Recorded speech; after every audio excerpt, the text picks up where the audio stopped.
Hello students. आज हम new chapter biology का ह्यूमन रिप्रोडक्शन पे बात करेंगे। Chapter 3 human reproduction.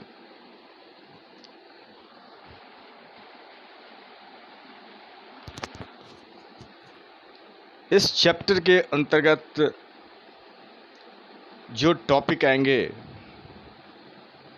वो है the mail reproductive system, the female reproductive system, gametogenesis, menstrual cycle, fertilization and implantation, pregnancy and embryonic development, and lastly parturition and lactation. Parturition and lactation।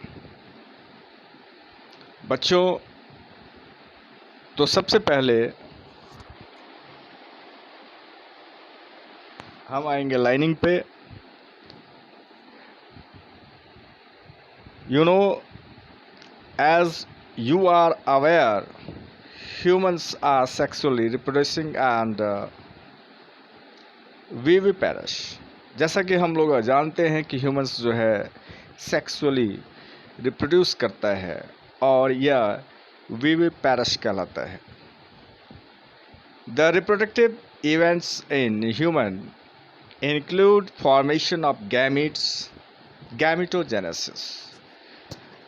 Reproductive events जो humans में होते हैं उसमें gametes का formation सबसे main होता है, जो गैमेटोजेनेसिस के थ्रू, यानी गैमेटोजेनेसिस गैमेट बनता है।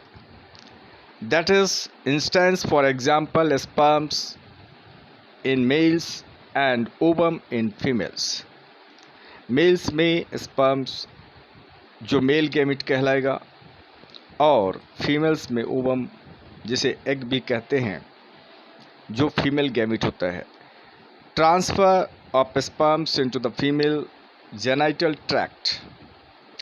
जो स्पर्म्स का ट्रांसफ़र होता है फीमेल जेनाइटल ट्रैक्ट में, उसे इंसेमिनेशन कहते हैं।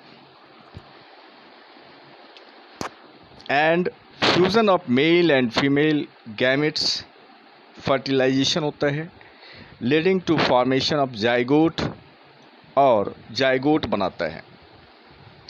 This is followed by formation and development of blastocyst and its attachment to the uterine wall, implantation. और यह इसके बाद formation of development of blastocyst, यानी जाइगोट का जो एडवांस रूप है ब्लास्टोसिस्ट, उसका डेवलपमेंट होगा, फॉर्मेशन होगा और फिर अटैचमेंट हो जाएगा यूट्रीन वॉल के साथ, जो इम्प्लांटेशन कहलाएगा। यानी यूट्रीन के अंदर, यूट्रस के अंदर चला जाता है और यूट्रीन वॉल से अटैच होगा, जिसे इम्प्लांटेशन कहते हैं। एम्ब्रियोनिक डेवलपमेंट गैस्टेशन होता है, सबका अलग अलग साइंटिफिक नेम है। And delivery of the baby parturition कहलाता है। तो वर्ड्स पर ध्यान दें, किसे क्या बोलते हैं बायोलॉजिकल टर्म में। The delivery of the baby parturition. You have learned that this reproductive events occur after puberty. जैसा कि आपने सीखा कि ये रिप्रोडक्टिव जो इवेंट्स हैं, ये जो रिप्रोडक्टिव इवेंट्स है आफ्टर प्यूबर्टी, ये प्यूबर्टी के बाद ही आता है।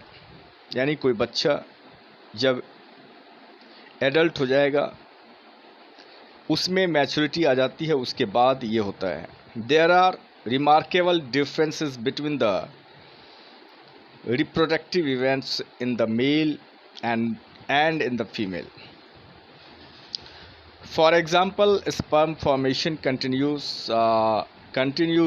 even in old man, जो स्पर्म फॉर्मेशन है ये कंटिन्यूज़ होता है, लगातार चलते रहता है, यहाँ तक कि ओल्ड मैन के अंदर भी। But formation of ovum ceases in women around the age of 50 years. लेकिन जो ओवम का जो फॉर्मेशन है ये सीज हो जाता है, बंद हो जाता है इन वुमेन में around the age of 50 years, 50 साल के आसपास। 50 ईयर्स के पहले भी हो सकता है, मतलब उसी अराउंडिंग। Let us examine the mail and female reproductive system in humans. अब हम इसमें ध्यान देंगे। The mail reproductive system, the mail reproductive system is located in the pelvis region. Pelvis region जो बिल्कुल आपको एब्डोमेन के नीचे होता है। फिगर 3.1a 3.1a में ये पिक्चर जो है दिखा रखा है।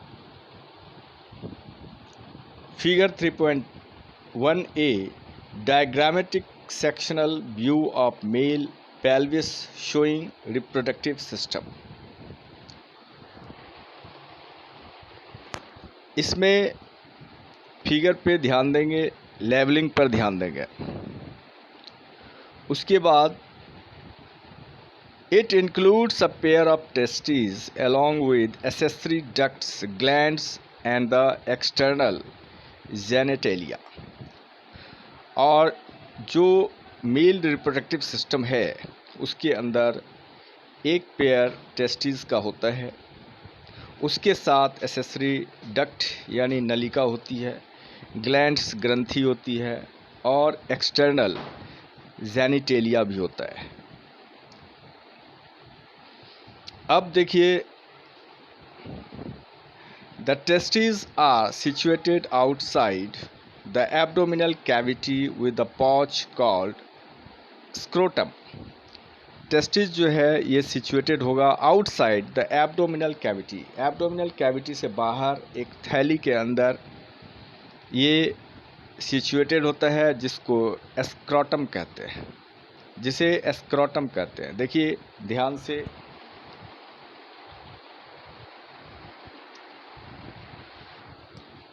Testis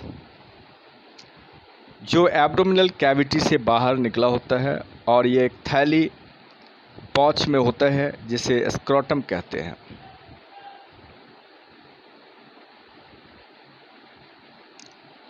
the scrotum helps in maintaining the low temperature. और ये लो टेम्परेचर को मेंटेन करता है, क्योंकि अधिक टेम्परेचर जो बॉडी का टेम्परेचर होता है उससे कम टेम्परेचर चाहिए स्पर्म फॉर्मेशन के लिए of the testis. 2 to 2.5 degree Celsius, यानी 2 से 2.5, मतलब आप कह सकते हैं 2 से 2.5 degree Celsius lower than the normal internal body temperature. Internal body temperature से 2 या 2.5 डिग्री सेल्सियस टेम्परेचर कम होना चाहिए। नेसेसरी फॉर स्पर्मेटोजेनेसिस के लिए। जैसा कि आपको पता होगा, जो बॉडी टेम्परेचर जो है 37 डिग्री सेल्सियस हमारा होता है नॉर्मल बॉडी टेम्परेचर। तो आप समझ सकते हैं 37 मीन्स जो स्पर्मेटोजेनेसिस के लिए आपको 35 डिग्री सेल्सियस टेम्परेचर चाहिए। In adults etch testis is oval in shape, Oval shape में होता है with the length of about 4 to 5 centimetre and width of about 2 to 3 centimetre, 4 से 5 सेंटीमीटर लंबा और 2 से 3 सेंटीमीटर चौड़ा।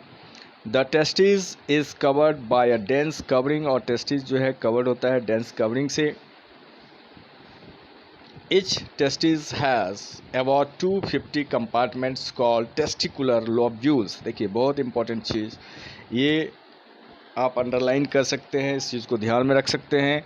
Etch testis has about 250 compartments. सोचिए एक टेस्टिस के अंदर 250 कंपार्टमेंट्स होता है, जिसको टेस्टिकुलर लोब्यूल्स कहते हैं। फिगर 3.1b 3.1b में दिखा रखा है।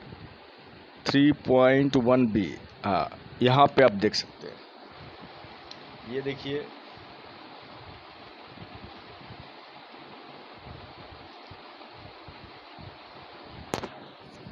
Testicular lobules 3.1b testicular lobules figure 3.1b diagrammatic view of male reproductive system part of testis is open to show inner details को दिखा रखा है। टेस्टिकुलर लोब्यूल्स ये देखिए कंपार्टमेंट्स की तरह जो है ये दिखेगा, कंपार्टमेंट्स की तरह जो है ये दिखता है। 250 करीब 250 कंपार्टमेंट एक टेस्टिस के अंदर होता है। Testicular lobules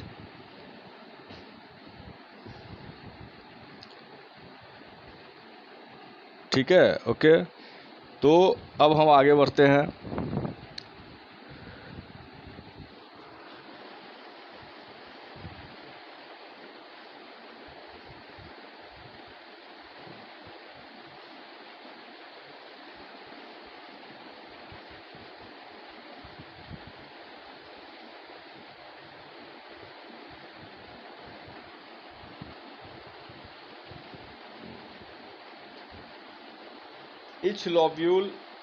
Each lobule contains 1 to 3 highly coiled seminiferous tubules और हर एक लॉब्यूल के अंदर जो है एक से 3 हाईली क्वाइल्ड सेमिनिफरस ट्यूब्यूल्स होते हैं इन विच जिसमें स्पर्म्स जो है प्रोड्यूस होता है।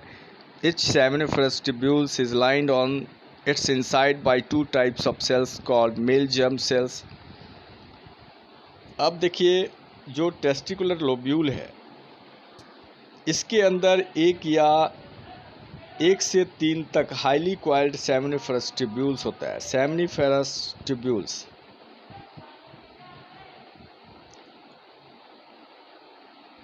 सेमिनिफेरस जो है इसमें ट्यूब्यूल होता है। तो ध्यान देने वाली बात है, बस सीक्वेंस आपको पता होना चाहिए किसके बाद क्या टर्म आ रहा है। और इस seminiferous tubule is lined on its inside by 2 types of cell और हर एक सेमिनिफेरस ट्यूब्यूल के लाइनिंग से इनसाइड जो है 2 टाइप के सेल्स होते हैं। मेल जर्म सेल्स जो है स्पर्मेटोगोनिया एंड सर्टोली सेल्स, और सर्टोली सेल्स भी होता है। फिगर 3.2 अब देखिए 3.2 कहाँ पे है, इस चीज़ को ध्यान दें। 3.2 यहाँ पे दिखा रखा है diagrammatic sectional view of seminiferous tubule. Seminiferous tubule को ये जो है एनलार्ज करके दिखाया है। इसमें इंटरस्टिशियल सेल्स स्पर्मेटोगोनिया, स्पर्मेटोजोआ और सर्टोली सेल्स, तो ये एनलार्ज करके इस व्यू को दिखाया गया है। तो देखिए बच्चों, each lobule contains 1 to 3 highly coiled seminiferous tubules in which sperms जिसमें sperms जो है are produce होता है। each seminiferous tubules is lined on its inside by 2 types of cells called male germ cells, spermatogonia and Sertoli cells। जो अभी picture में आप देखें, the male germ cells undergo meiotic divisions finally leading to sperm formation होता है, while Sertoli cells provided nutrition to the germ cell जो nutrition देता है germ cells को। The regions outside the seminiferous tubules called interstitial spaces, जो reason है outside the seminiferous tubules, seminiferous tubules के जो बाहर का जो रीजन है उसे इंटरस्टिशियल स्पेसेस कहलाता है।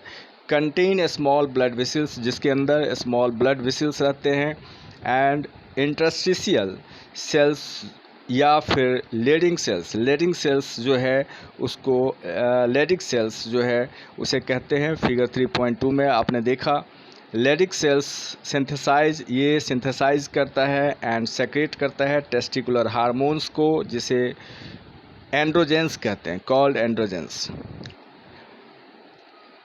अदर देखिए एंड्रोजन यानी मेल, ये मेल रिप्रोडक्टिव ऑर्गन्स है, इसके अंदर एंड्रोजन होता है और फीमेल में एस्ट्रोजन होता है। इस चीज़ को ध्यान में रखें, androgen. Other immunologically compartment cells are also present, और दूसरा इम्यूनोलॉजिकली कंपार्टमेंट सेल्स जो है ये भी प्रेजेंट होता है। तो बच्चों आज के क्लास में बस इतना ही, क्योंकि वीडियो जो है बहुत बड़ा हो जाएगा, तो धीरे धीरे करके हम लोग इसको अच्छे ढंग से समझते रहेंगे। Okay, thank you.